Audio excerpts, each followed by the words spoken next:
नमस्ते अनि हार्दिक स्वागत छ यहाँहरूलाई पाण्डे लर्निङ सेन्टरमा। साथीहरू, हजुरहरूले यस च्यानलमा विद्यार्थी र विद्यालयले गरेका विभिन्न गतिविधिहरू तथा शिक्षासँग सम्बन्धित विभिन्न जानकारीहरू लगायत अङ्ग्रेजी भाषासँग सम्बन्धित, अङ्ग्रेजी ग्रामरसँग सम्बन्धित विभिन्न विषयवस्तुहरू हेर्दै आउनुभएको छ।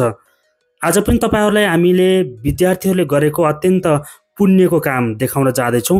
दाङको सुन्दर नगर तुलसीपुर उपमहानगरपालिकामा अवस्थित एभरेस्ट अकाडेमी एन्ड ल्याङ्ग्वेज सेन्टरले आफ्नो संस्थामा इङ्ग्लिस ल्याङ्ग्वेज र ब्रिज कोर्स अध्ययन गरिरहेका विद्यार्थीहरूसहित त्यस संस्थाका संस्थापकज्यूहरू श्री नवराज भण्डारी, सीता पोखरेल लगायत प्रशिक्षकज्यूहरू सहित करिब 100 जनाको उपस्थितिमा तुलसीपुरमा अवस्थित मानव सेवा आश्रममा गई त्यहाँ रहेका व्यक्तिहरूलाई सहयोग तथा खाजा खुवाउने कार्यक्रम सम्पन्न गर्नुभएको छ।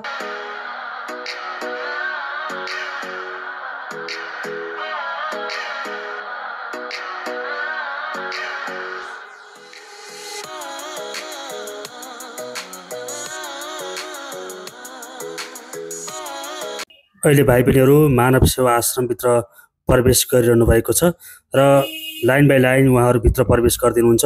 त्यसपछि लगत्तै एउटा सानो कार्यक्रम सम्पन्न गरिन्छ। यहाँ एभरेस्ट अकाडेमी तथा ल्याङ्ग्वेज सेन्टरका सञ्चालक आदरणीय सर नवराज भण्डारीज्यूले दीप प्रज्वलन गरेर उक्त कार्यक्रमको समुद्घाटन गराउनेछ। तपाईँहरूले स्क्रिनमा देख्न सक्नुहुन्छ, उहाँले कार्यक्रमलाई उद्घाटन गरिदिनुहुन्छ। त्यसपछि त्यहाँ विभिन्न भिडियो क्लिपहरू देखाइन्छ, मान्छे कस्तो कस्तो अवस्थामा बाँचेका हुन्छन् र मानव सेवा आश्रममा भएका त्यस्ता अशक्त घर परिवार विहीनलाई कसरी उद्धार गरी ल्याउनु भएको हो भनी केही भिडियो क्लिपहरू विद्यार्थीहरूलाई देखाइएको थियो। त्यस बेलामा हामी अत्यन्त भावुक बनेका थियौँ। तपाईँले देख्न सक्नुहुन्छ, आँखाभरि आँसु टिलपिल रहेका थिए। हामी अत्यन्त भावविल भएका थियौँ ती घटनाहरू हेरेर। ती भिडियो क्लिपहरू देखाइसकेपछि एभरेस्टमा अध्ययनरत केही भाइ बहिनीहरूले आफ्नो प्रस्तुति पनि राख्नुभएको थियो।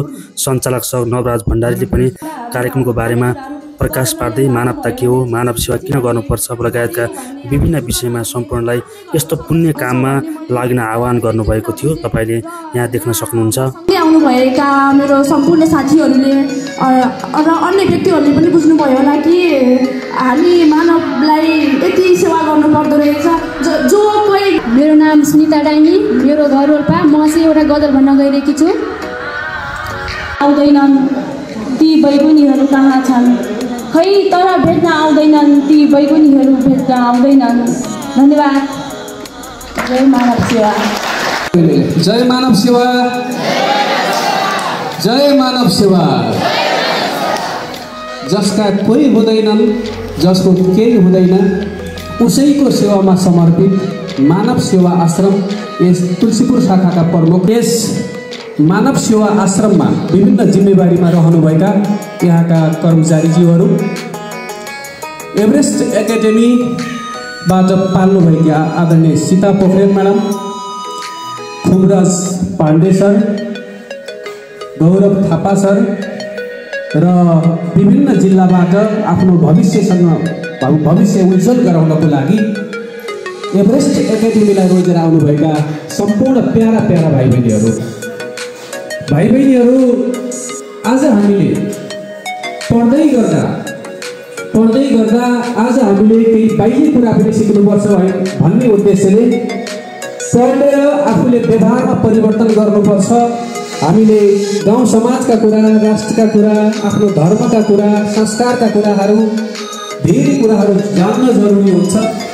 तसर्थ एक दिन हामीले पढाइको समयलाई थाँतीमा हालेर छुट्याएर मानव सेवा आश्रममा आएका छौँ। यो एउटा महाअभियान हो।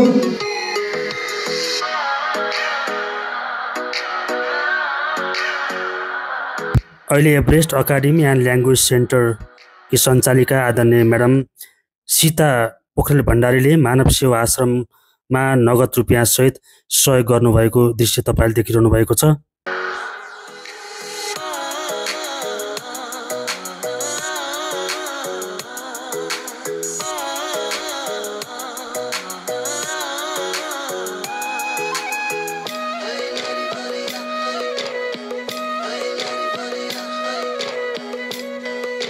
अहिले त्यहाँ भएका सम्पूर्ण अशक्त घर परिवार विहीन भएर उक्त आश्रममा बस्नुभएका सम्पूर्ण व्यक्तिहरूलाई सञ्चालक, शिक्षक तथा भाइ बहिनीहरूले बिहानको खाजा खुवाउने कार्यक्रम चलिरहेको छ। तपाईँले देख्न सक्नुहुनेछ। उक्त कार्यक्रममा खाजा खाना खुवाइसके पछाडि केही सम्झनाका लागि फोटो सेसन पनि चलेको थियो र साथीहरू केही समय नाचगान पनि गर्नुभएको थियो, रमाइलो पनि गर्नुभएको थियो। यस्तो पुण्य कार्यमा सहभागी गराएकोमा आयोजक संस्था एभरेस्ट अकाडेमी तथा ल्याङ्ग्वेज सेन्टरलाई धेरै धेरै धन्यवाद दिन चाहन्छौँ। वास्तवमा तपाईँको कारणले, तपाईँ यो संस्थाको कारणले त्यहाँ गएर हामीले जिउँदा भगवान देख्न पायौँ। जसले आफन्तलाई कुरिरहनु भएको छ, कोही खाना नपाएर आशमा बसिरहनु भएको छ, ती निर्दोष आँखाहरू देख्दा साँच्चीकै मानव जीवन के रहेछ र भन्ने महसुस भएको छ। आज यहाँलाई धेरै धेरै धन्यवाद। सहभागी सम्पूर्ण भाइ बहिनीहरूलाई पनि धेरै धेरै धन्यवाद र आयोजक संस्था एभरेस्ट अकाडेमी एन्ड ल्याङ्ग्वेज सेन्टरलाई त झन् धेरै धेरै धन्यवाद दिन चाहन्छौँ। सम्पूर्ण विद्यार्थी र हाम्रो तर्फबाट यहाँले जुन पुण्य कार्य गर्नुभएको छ, यसले साँच्चीकै एभरेस्ट अकाडेमी तथा ल्याङ्ग्वेज सेन्टरको हाइटलाई अझ माथि बढाएको छ। Everest language and academic centre पढाइमा मात्रै होइन, संस्कार, संस्कृति र अहिलेको जल्दो बरु परिवेशलाई पनि अत्यन्त ग्राब गर्न अगाडि रहेको छ र दशकौँदेखि यस क्षेत्रमा, तुलसीपुर क्षेत्रमा विभिन्न क्लासहरू सञ्चालन गर्दै आइरहेको संस्था हो यो। चाहे त्यो लोकसेवा क्लासहरू भन्नुहोस् अथवा विभिन्न ट्युसनका क्लासहरू अथवा ल्याङ्ग्वेज, विशेष गरी इङ्ग्लिस ल्याङ्ग्वेजसँग सम्बन्धित क्लासहरू, त्यसै गरी ब्रिज कोर्ससँग सम्बन्धित क्लासहरू यस संस्थाले सञ्चालन गर्दै आइरहेको छ। अन्तमा सम्पूर्णलाई धेरै धेरै धन्यवाद। साथीहरू, हजुरलाई यो भिडियो कस्तो लागेको छ, राम्रो लागेमा लाइक, कमेन्ट, सेयर गरी सबै सामु पुर्याउन नभुल्नुहोला। यस्तै यस्तै शैक्षिक भिडियो हेर्नका लागि यस च्यानललाई सब्स्क्राइब गर्न नभुल्नुहोला भन्दै यस भिडियोबाट बिदा हुने अनुमति चाहन्छौँ। तपाईँका दिनहरू शुभ रहून्। नमस्कार।